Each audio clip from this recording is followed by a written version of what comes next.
brasileiro também, porque ontem acabou a rodada do Brasileirão, teve treta lá, Atlético Mineiro, Palmeiras, Hulk expulso, o Tex não se meteu na história, daqui a pouco a gente fala disso. Mas a gente começa falando do Flamengo, que pode ter reforços importantes para a partida contra o Bahia, hein? Jogão, parte de cima da tabela, na quinta-feira no Maracanã, o Ayrton Lucas treinou com o grupo, como o Vene antecipou, e deve estar à disposição para o confronto direto lá na tabela contra o Tricolor de Aço. O Flamengo já tem um duelo importante na semana e tem a vantagem que, mesmo ainda seguindo com desfalques, a partida será em casa. E tem boas notícias para o jogo. A primeira é o retorno do próprio técnico Tite à beira do campo após cumprir suspensão. E além do comandante da equipe, Cebolinha e Ayrton Lucas devem estar disponíveis. O camisa 11 ficou fora contra o Atlético Paranaense por dores na posterior da coxa direita. Contudo, não houve lesão constatada e ele vem se recuperando bem. Já Ayrton Lucas também tem boas chances de ser escalado. Sem atuar nos últimos 3 compromissos, o lateral esquerdo está praticamente recuperado e pode pintar como opção para Tite. Com isso, Léo Pereira pode voltar à zaga. Além disso, Léo Ortiz, que deixou a partida contra o Furacão com dores na coxa direita, não teve lesão confirmada pelo departamento médico. Quem está fora é Fabrício Bruno, que recebeu o 3º cartão amarelo e será desfalque contra o Bahia. Após o empate contra o Atlético Paranaense, o Flamengo caiu para a 2ª colocação na tabela de classificação do Brasileirão com 18 pontos. Contudo, o elenco rubro-negro pode reassumir a liderança na próxima rodada.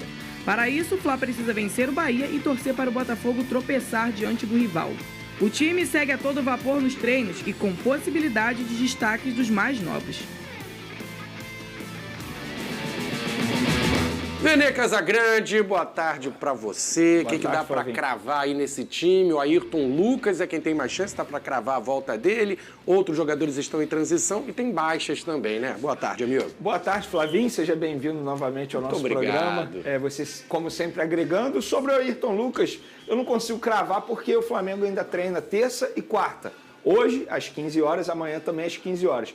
Vai que o atleta volte a sentir dores no local da contusão e aí ele não fique à disposição contra o Bahia. Mas se eu tivesse que apostar um VNBet aqui, eu apostaria um dinheiro que o Ayrton Lucas fica à disposição porque ele treinou uma parte com o elenco na atividade de ontem e a tendência é que ele treine nessa terça e nessa quarta com os demais jogadores e fique à disposição. O retorno vem numa boa hora, porque o Fabrício Bruno suspenso, o Léo Pereira, que estava fazendo a lateral esquerda, pode fazer a zaga novamente junto com o Davi Luiz e o Léo Ortiz sendo mantido como volante, tendo em vista que o Alan dificilmente fica à disposição diante do Bahia. Ele está sendo preparado para voltar no final de semana contra o Fluminense. Então, novamente, o Tite com muitos desfalques, mas se a gente for parar e analisar a ausência do Fabrício Bruno nesse momento, vai ser até benéfico para ele, porque é um jogador que está jogando na base de sacrifício, com muitas dores no tornozelo, e aí ele levou o 3º cartão amarelo. Eu acho que é melhor ele ficar ausente contra o Bahia a ficar ausente num clássico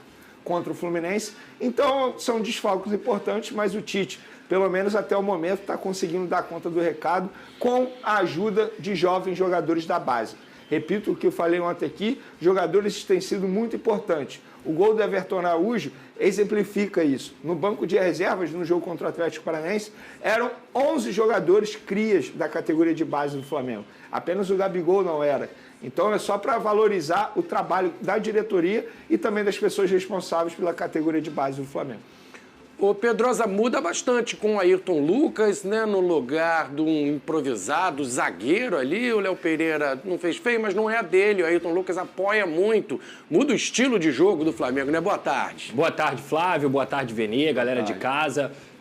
Não que o Léo Pereira tenha feito partidas ruins, muito pelo contrário. Eu acho que para um zagueiro ele se adapta muito bem ali na lateral esquerda, tem qualidade técnica para isso. Talvez não tenha a velocidade e a potência do Ayrton Lucas para chegar ao fundo, porque o Ayrton Lucas é um dos jogadores mais rápidos aqui do futebol brasileiro. Eu acho que a volta dele também é benéfica. Então, o Léo Pereira deve retornar aí para a zaga. Eu acho também que a saída de bola do Flamengo, ela tem uma qualidade muito grande quando ele está de zagueiro, porque é um cara que, como eu falei aqui, que tem um nível técnico alto, mas o Flamengo vem se dando muito bem, mesmo com esses desfalques, é uma equipe que está bem organizada, que encontrou outra característica, talvez, eu entendo esse Flamengo como um Flamengo mais vertical, mais direto do que é quando tem seus titulares, Só que tem que tomar cuidado com o grande adversário que é o Bahia. Eu encaro esse jogo como um confronto direto. O Bahia não só por estar na parte de cima da tabela, mas é uma equipe que é muito forte. Se você for parar para pensar, o meio-campo com Caio Alexandre, Jean Lucas, Everton Ribeiro, Cauli, e aí você olha para as pontas. Por exemplo, na lateral esquerda tem o Luciano Juba, que é quase um camisa 10 jogando na lateral esquerda. O Gilberto na lateral direita, e aí eu acho que o Ayrton Lucas volta e tem que explorar muito, porque o Gilberto é um bom jogador, um cara que tem experiência na Europa, um baita de um lateral, mas ele tem algumas deficiências na parte defensiva. Então o Flamengo pode explorar esse lado aí direito do Bahia. De qualquer forma, você tem Everaldo, Tassiano, é um time muito forte e que vai ser um grande desafio para o Flamengo. O Paquito tá lembrando aqui, reencontro do Everton Ribeiro com a torcida do Flamengo no Maracanã. Como é que você acha que vai ser o clima? Pois é, primeiro jogo dele contra a ex-equipe Flamengo. Lembrando que aqui ele é tratado como ídolo e não é por menos, né? A história dele com a camisa do Flamengo é uma história extremamente bonita. Eu acho que vai ser algo bem normal. Não acredito que torcedores irão vaiar o Everton Ribeiro, muito pelo contrário. Eu acho que vai ter até aplausos ali antes da bola rolar. É um jogador que tem uma história muito bonita aqui, mas eu também não sou a favor de homenagem, igual muita gente pensou que iria acontecer, homenagem para o Everton Ribeiro. Eu acho que não. Esquece a homenagem nesse momento, é um jogo extremamente importante, um jogo numa briga na parte de cima da tabela. Inclusive o Bahia, na minha opinião, ao lado do Botafogo, são dois times que podem tirar proveito bastante durante a Copa América. Porque se a gente parar e analisar, o Bahia só teve um jogador convocado e o Botafogo também, enquanto Palmeiras, Flamengo, outros clubes internacionais tiveram muitos jogadores convocados para suas respectivas seleções. Então, acho que vai ser um reencontro bem natural. Eu acho que o jogador merece respeito, aplausos antes da bola rolar, mas depois que a bola rolar, é um adversário, tal como outros jogadores do Bahia. Flamengo é favorito por jogar no Maracanã também, né? Se fosse, de repente, na Fonte Nova, teria mais um equilíbrio. Apostaria na vitória do Flamengo, Pedrosa? Não sei se eu apostaria, mas dentro dessa análise aí... Casa um dinheiro no Flamengo, Pedrosa? Nunca casa dinheiro no Flamengo. Pedrosa. A única coisa que eu duvido. Vai lá na tua apostinha lá, gravar no Mengão. É gol do Pedro, que aí tem acontecido com certa frequência, entendeu? Aposta no Flamengo que é dinheiro certo. Nada disso. Mas eu acho que o Flamengo é o favorito para essa partida diante do Bahia, com a sua torcida, num bom momento. Por exemplo, a gente já viu o Flamengo jogar no Maracanã nessa temporada com panela de pressão, com o Tite sendo extremamente pressionado. Agora não, principalmente depois do empate heróico na Arena da Baixada, eu acho que a torcida do Flamengo vai com uma vibe, digamos assim, de apoio o tempo inteiro, de seremos campeões, que o título do Campeonato Brasileiro é algo que a torcida do Flamengo sente falta, por exemplo, nas últimas temporadas. Então, na minha visão, o Flamengo tem tudo para vencer essa partida. Teremos 2 jogos, né, aqui no Rio de Janeiro, que eu estarei presente. Amanhã tem o jogo do Botafogo contra o Atlético Paranaense. Na quinta tem Flamengo e Bahia, que são exatamente os 4 primeiros colocados na tabela. Você acha que pode mudar aí alguma coisa? Ou fica um prognóstico aí do Botafogo vencer, seguir na liderança? O Flamengo também venceu o Bahia ou pode ter uma reviravolta aí, Venê? São duelos, assim, parece até demagogia, mas de fato tudo pode acontecer. Não seria nenhum absurdo o Atlético Paranaense conseguir vencer o Botafogo, mesmo dentro do Nilton Santos. A gente pode ver um Atlético Paranaense muito bom diante do Flamengo e também nenhum absurdo se o Bahia conseguir um resultado positivo ou até mesmo um empate diante do Flamengo. O Bahia, como o Pedrosa mencionou aqui, tem um meio de campo que é um meio campo de respeito. O time do Bahia é muito bom e o Rogério Ceni está conseguindo fazer um bom trabalho à frente do tricolor baiano. Mas, se a gente for parar e analisar, se eu tivesse que fazer aqui um palpite, digamos assim, eu aposto numa vitória do Botafogo, que eu acho que o Botafogo está vivendo um grande momento com o técnico Arthur Jorge, e apostaria numa vitória do Flamengo. Eu acho que aquele empate contra o Atlético Paranaense, pela forma que foi, pelo espírito dos jogadores, aquilo motivou não só os jogadores em si, mas também a torcida. O Pedrosa mencionou que em outros jogos aqui no Maracanã já teve uma panela de pressão, só que agora é diferente. O torcedor comprou a ideia, viu que os jogadores de fato estão afim de serem campeões do Campeonato Brasileiro. Foi um empate extremamente importante e diante do Bahia teremos o Maracanã de casa cheia novamente. A expectativa da diretoria é ter pelo menos 50 mil pessoas presentes no Maracanã, mesmo sendo uma quinta-feira, 8 horas da noite, um horário um pouco usual. Ô Pedrosa, eu acho que é o grande teste para o Bahia. Eu não vejo assim o Bahia já pronto para brigar pelo título, para se manter lá na parte de cima da tabela. Eu acho que esse jogo na quinta-feira no Maracanã pode até mudar a minha opinião. Eu acho que vai ser o teste para o Bahia mostrar que realmente briga pelo título. Vai bem na Fonte Nova, não vai tão bem quando sai, pega um Flamengo fora de casa, apesar do Flamengo estar com os desfalques, mas aí sim é o teste para provar que o Bahia pode ser forte fora de casa também contra o Flamengo. A questão do Bahia nessa temporada, Flávio, é que eu acho que o Bahia ele contratou os jogadores e também tem um técnico que estão acostumados a ganhar. O Rogério Ceni é campeão brasileiro pelo Flamengo, ele é diversas vezes campeão brasileiro como jogador, então ele conhece muito essa competição. Com o São Paulo, ele teve uma dinastia no São Paulo nessa competição. Além disso, também é um cara acostumado a ganhar título. Aí você para pensar em Everton Ribeiro, não preciso nem falar. A torcida do Flamengo sabe muito bem do calibre e da qualidade que ele tem. Então eu acho que a casca do Bahia, dentro do seu elenco, está se formando. Mal ou bem, Gilberto, grande jogador, o Vitor Cuesta é um cara que está acostumado com esse tipo de situação. Enfim, tem vários e vários jogadores que tornam o Bahia uma equipe competitiva. Agora, se vai ter fôlego para chegar até o final com Palmeiras, Botafogo, Flamengo, aí eu já não sei. Mas lembrando que no próximo dia 10 de julho já começa a janela de transferências. E o Bahia do Grupo City, com certeza vai se reforçar também. Então o campeonato muda quando gira essa janela de transferências. A gente pode ver outra vertente aí nessa situação.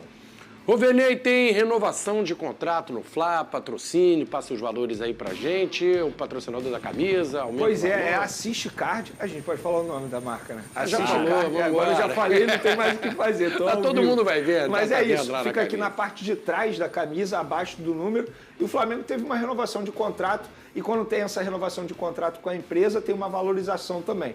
O atual contrato pagaria ao Flamengo 17 milhões de reais e agora no novo vínculo vai pagar 21 milhões e meio de reais. Então é uma valorização muito boa para essa propriedade aqui da camisa.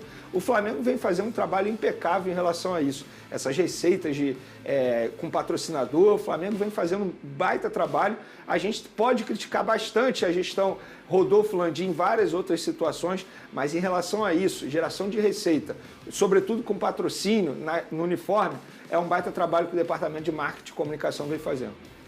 Ô Pedrosa, só para encerrar esse assunto, a gente já fala do Felipe Luiz. O flamenguista não reclama de barriga cheia, não, dessa direita. Os caras ganham tudo, os valores absurdos. Tem gente que ainda xinga o Landim, o Braz lá no Maracanã. Que isso, rapaz? Se pegar outras diretorias por aí, eles vão fazer o quê, hein? Não, eu acho que assim, em relação ao potencial que o Flamengo tem mediaticamente, comercialmente, não tem o que falar. Os caras têm um baita de um patrocínio da Adidas, o patrocinador Master paga um grande valor. Os outros patrocínios também.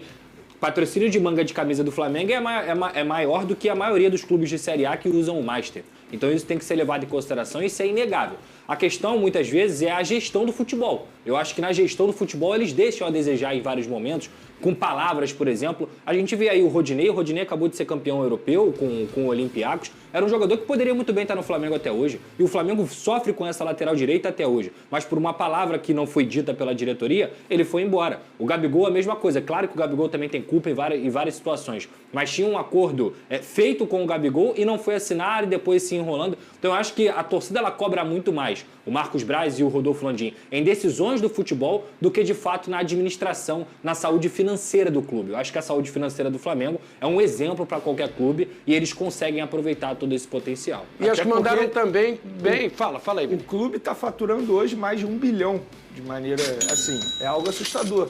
Em números, essa gestão ela não erra. Mas assim, é um trabalho muito a longo prazo. A gente está falando desde 2013 na gestão, Eduardo Bandeira de Mello, inclusive o Landim fazia parte da gestão também, isso precisa ser dito. Outros VPs também faziam parte, como o Rodrigo Tostes, enfim. E ele sabe lidar muito bem com números. Só que o tato dele em alguns momentos, sobretudo na gestão pós-incêndio do Ninho do Urubu, com as famílias, é algo que também ele recebe muitas críticas em relação a isso, mas é a gestão de futebol. Pedrosa foi muito bem. Eu acho que a gestão de futebol, o departamento de futebol, às vezes deixa a desejar. A gente está falando de Marcos Braz, que é extremamente criticado por atitudes tomadas na temporada passada. Tanto é que nada o Flamengo ganhou e ele segue ali no comando e não vai cair. Para quem acha que o Marcos Braz um dia pode cair, Rodolfo Landim não tira o Marcos Braz, só se ele pedir para sair. E só complementando, Flávio, rapidamente, se você for parar para pensar, quando o Flamengo teve paz, quando teve um grande técnico, que era o Jorge Jesus, que blindou totalmente o futebol e conseguiu ter uma gestão de futebol ali, a bagunça acabou, e agora com o Tite. Anteriormente, Dorival fez isso também. Mas quantos técnicos passaram pelo Flamengo justamente pela bagunça que é as tomadas de decisão do Flamengo? Então, para mim, a cobrança do torcedor... A própria saída do Dorival foi um erro. Exato. Também foi um erro. Vamos falar do Felipe Luiz, a gente tem uma imagem bacana. O Felipe Luiz ganhou seu primeiro título como treinador, se emocionou muito. Aí o título do Sub-17, que o Flamengo superou o Vasco nos pênaltis, né? Copa Rio Sub-17, na partida que marcou a despedida do ex-lateral dessa categoria. Agora ele vai pro Sub-20, no lugar do Mário Jorge, né, Vene? Perfeito. O Mário Jorge recebeu uma proposta do mundo árabe, aceitou essa proposta e, de maneira natural, o Felipe Luiz vai subindo de categoria. Eu acho que é um trabalho que ele vem fazendo aí nesse início de carreira, digamos assim, um bom trabalho.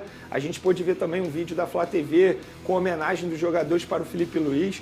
Iniciou muito bem a trajetória dele como treinador e é um cara que tem tudo para dar certo, extremamente estudioso, sempre gostou muito de buscar conhecimentos. Desde a época de como jogador, se reunia com outros treinadores, tem tudo anotado sobre os treinamentos do Jorge Jesus. É um cara que tem tudo para dar certo como treinador. Se vai dar certo ou não, se vai conquistar títulos ou não, o futuro dirá. Mas que ele está no caminho certo, ele está no caminho certo. Pô, e trabalhou com vários feras. Simeone no Atlético de Madrid, não sei ainda qual vai ser o estilo do Felipe Luiz, mas é bem provável que daqui a pouquinho vai pegar um time profissional, pode não ser do Flamengo ou em outro clube, o cara tem nome, é um cara querido também no meio do futebol, né? Tá se preparando para isso, né? Não tem nada a ver com o Felipe Luiz, mas ontem teve um lance que o zagueiro do Flamengo era para ter sido expulso, que ele puxou o jogador do Vasco cara a cara e ele não foi expulso, tomou amarelo, só para registrar aqui.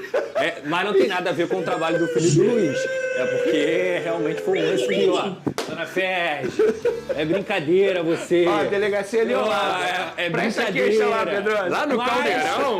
Mas eu acho que o Felipe Luiz vai ser um grande treinador, porque ele sempre fala nos podcasts que ele vai, né, que ele com futebol, taticamente falando, o Jorge Jesus foi o melhor que ele trabalhou. Então eu acho que ele vai misturar um pouco dessa essência do Simeone, de combater, de brigar por cada bola, mas na cabeça do Felipe Luiz eu acho que o melhor futebol é o parecido com o do Jorge Jesus. Um misto de Simeone com Jorge Jesus deve dar Ele mesmo fala isso, que ele pega um pouco de cada treinador que ele trabalha. Ele vem se preparando desde como jogador, observando, né? Já estava se preparando para essa função. Falar do líder.